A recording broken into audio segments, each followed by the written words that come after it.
Ole tuna hian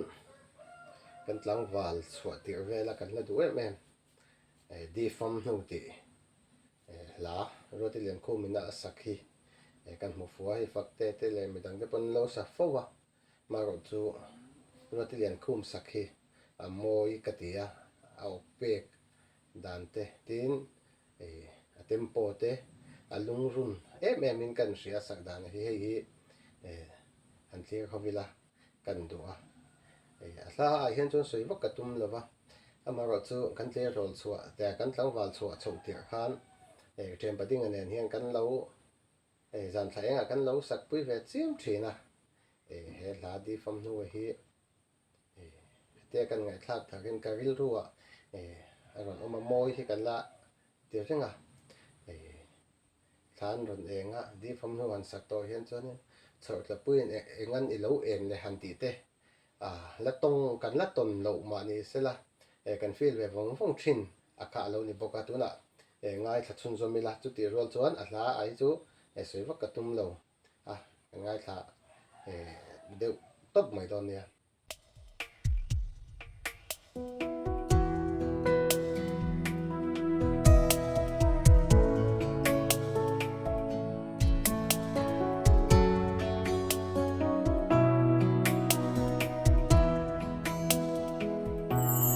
Chor thapui thangwa akai leta zaleng tin tual chai an lim sai keiro kai narun kapai si shil kai nulam kavai luai chor thapui engan ilo ele kalung di fam nu kangai e mai ma se au ki ruan i chang si lo chan to ka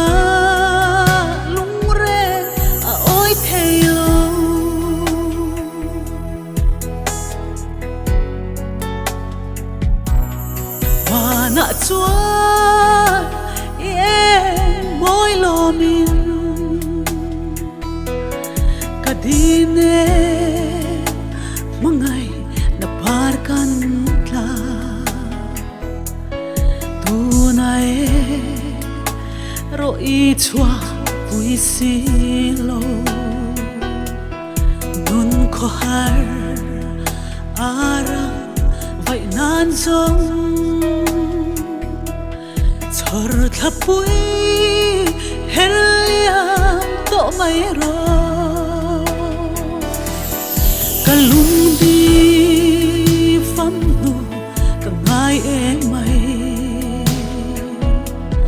ma se au ki ruan i chang si lo chan to ka lung reng a oi thei lo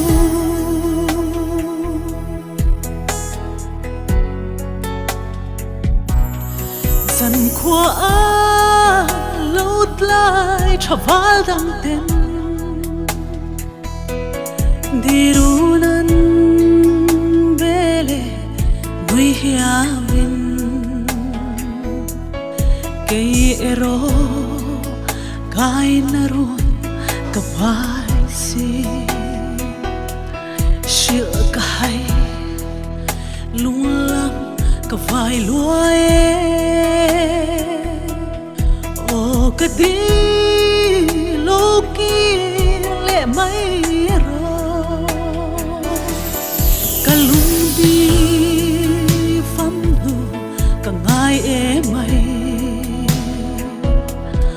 ma se au ki ruan i chang si lo chan to ka